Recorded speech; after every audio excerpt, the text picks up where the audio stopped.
When playing a video game, there are many goals set for you. Beating a level, winning the game, getting 100% completion, unlocking new cosmetic options, winning the in-game competitions, the list goes on and on. But if you're anything like me, which I suspect you likely are if you're watching this video, then those aren't exactly enough. What do you do after you finish those goals? Or for the slow burn ones, like, say, the Gold Grisco badge, what do you do in the meantime while you're getting there?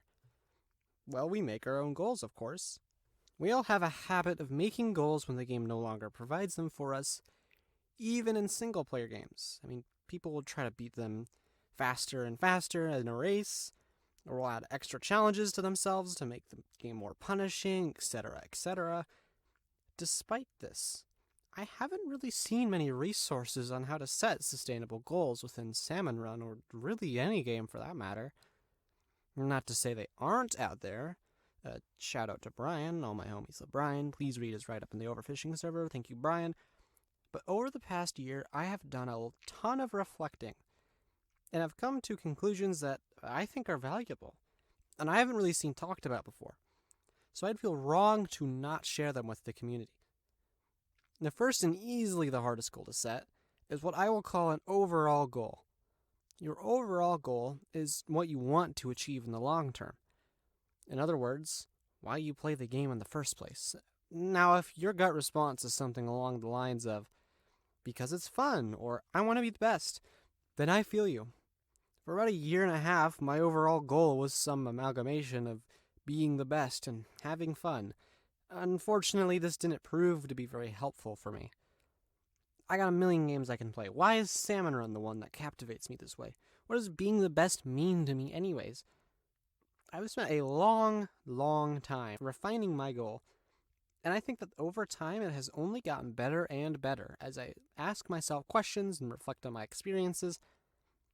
For me, being the best really has nothing to do with getting world records. I want to be the best version of myself. I still have to refine this myself, as I feel at a deep level I know what it means, but I'm still unearthing exactly what it means. But this goal keeps me going. It's a reminder of who I am, what I really want, not what society or anyone else thinks I should want, and it's resilient too. Being the best version of myself is not about how I played in any single game, so I don't even really worry about losing good scenes anymore. And, in addition, I always have something to learn. With any weapons, on any map, with any teammates, which makes playing the game far more fun and in my control. When you're making your goal, ask yourself the question, why? Why do I want this? Why do I do that? Until you feel like that annoying kid that wants to get on your nerves asking a million questions. And you might be surprised where you go. Your goal doesn't need to revolve around a score, and for me personally, I've never found that to be a good goal at all. Of course, maybe someone can make it work, but for me, no. Scores are a good way to show off how far you've come, and they can be somewhat helpful when it comes to seeing how you're doing on average, but really, they're like fast food. Sure, they can help fill your hunger if you don't have much else, but you're going to feel pretty crappy after a while if it's all you're eating, since you're going to be missing out on some essential mental nutrients that scores simply can't provide. It's just a number. There's so many things that go into it, it's very abstract. It's almost like a natural consequence of how the game is structured that this seems like the clear goal, though. Scores are really cool and really flashy, and the game itself tells you to gun for scores in the in-game events like Big Run and Extra Work, so it can be easy to think about only them and not the way more abstract and confusing aspects like, did you play to your own personal satisfaction, or have you acquired a deeper understanding of the game at large? A secondary goal I have that isn't quite an overall goal, but applies to every session I attend, is that I always want to do my best, give it my all, paint the maps between waves, watch my specials, problem solve with my team. For me, this goal is fantastic, because I can feasibly leave every session feeling satisfied if I put in the work, and it is not reliant on anything outside of my control, and I find that I grow over time with this goal. In addition to making me feel good about myself when I complete it, it keeps me productive and a good teammate. And at the same time is tough enough to not be coddling. Look, getting on to play a 2-hour Chaos Fest and making sure that every time I am doing my absolute best is exhausting and something I am proud of. even if I don't always get amazing scores at the end of the day. If you want to make a goal like this, I encourage you to play around until you find something that works for you. Of course, I'd always recommend trying my goal of giving every session your genuine best effort that you can at the time. But ultimately, everyone is different, and so it might not work, and that's not a bad thing. In summation, I would recommend choosing an overall goal that is A, entirely within your direct control, which stuff like world records and high scores can often not be. B, tough but rewarding. Give yourself a challenge to overcome, but make it reasonable.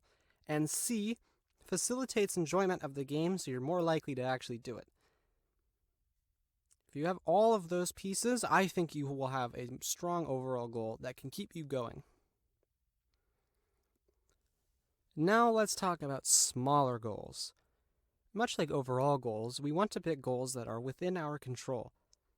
This is why I don't like setting new personal bests as my goal, because they aren't always in my control.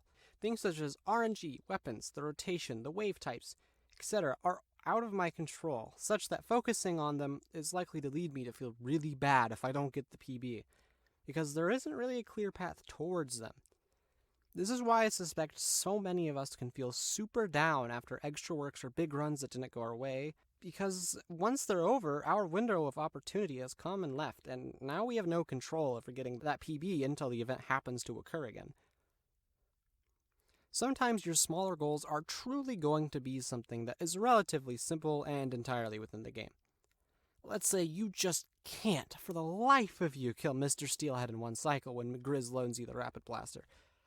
I mean, at the end of the day, there isn't a whole lot to do there other than practice your aim and timing with the Rapid Blaster.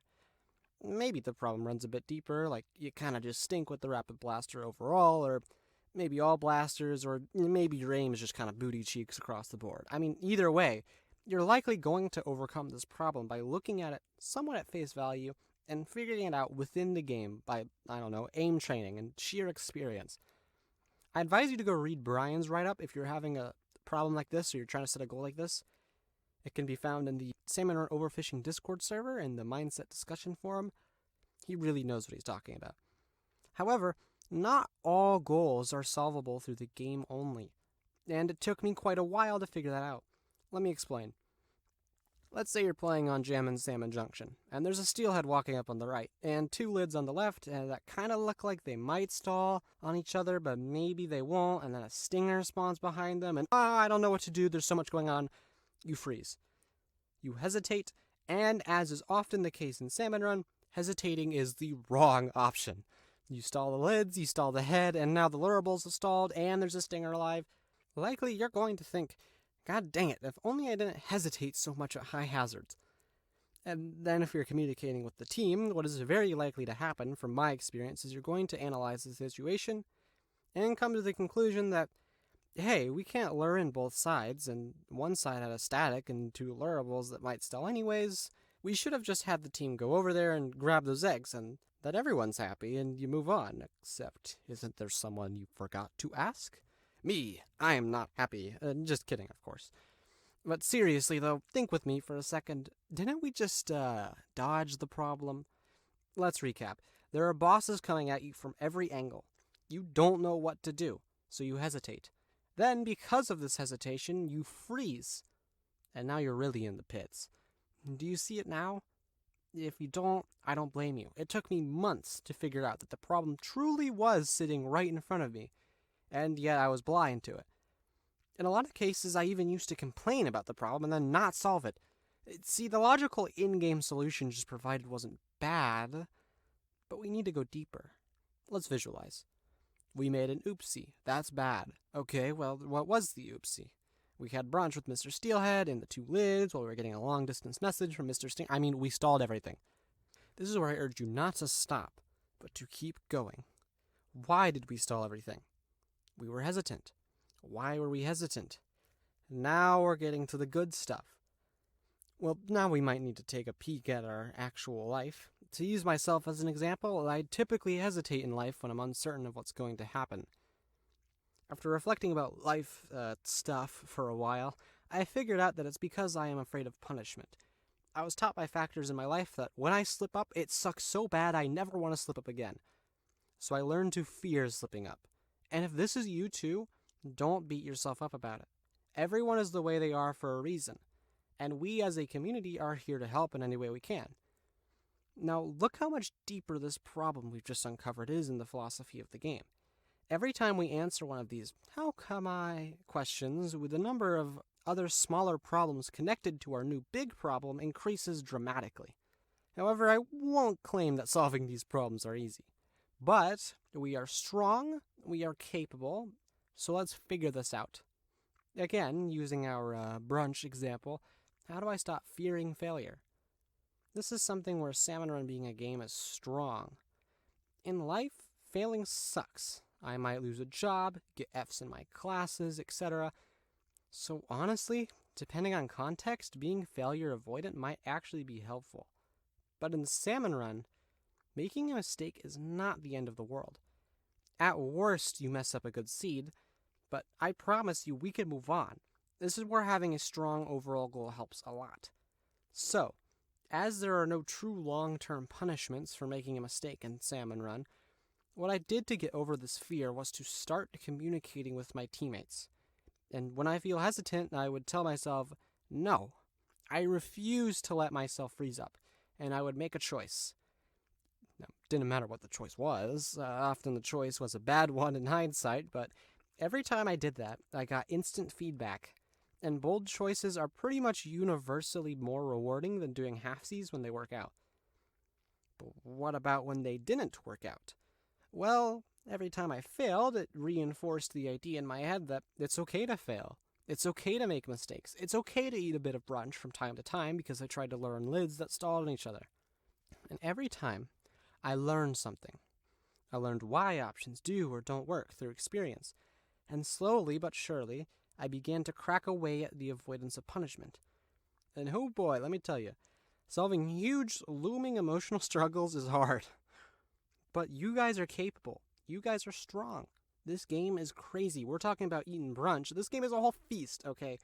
There's bosses everywhere, and you got your weapon roll, and eggs to run, and specials to use, and teammates to watch, and a map to keep in mind, and it's all filled with randomness, and oh my gosh, this game is hard. If you're pushing yourself in this game at all, then you are someone special. When you actually make progress on these goals, there is nothing, no world record, no new PB, that is more fulfilling in my experience. When you solve a problem like this, you aren't just solving a problem, you're solving 1,000 smaller problems by beginning to cut them off at the stem. It's like if you're trying to chop down a tree, why not just go for the trunk immediately? Then the whole thing topples. And not only that, but you aren't just solving how to lure in Salmon Run, you're solving very real, life-impacting struggles. A lot of advice I see in the greater gaming sphere is about being stoic and whatnot, and learning to set your emotions aside or whatever. I don't buy it. I have seen the power of facing my emotions and figuring them out, asking myself a million questions, and at the end of the day learning to live with them while reaping their benefits and not suffering their consequences so much. And now I understand myself so much better. And that makes playing the game so much more rewarding and also so much more productive. All of that because of Mr. Chum. Mr. Chum. I mean, isn't that crazy? It kind of blew my mind, I'll be honest. All this is to say, when you're figuring out a smaller goal for a problem that you need to solve, try asking yourself some questions, and you might be surprised how much deeper the problem truly runs. Also, you don't always have to go super far up the chain to start solving. At a certain point, fundamentally changing who you are as a person might be out of reach for you at the moment without, professional help. And that's okay. Be pragmatic about it. Figure out how far back you can go while still being productive and go from there. And don't be afraid to use strategies like journaling about your struggles or reaching out to friends and trusted ones about emotional challenges. It might seem silly to do it over a funny fish game, but really the game is a vector for us to figure stuff out and get clear results back. So, what do you think? Am I just spouting nonsense? Do you have another idea or strategy? I want to know. So please tell me in the comments or on Discord. My tag on there is the same as it is on this channel.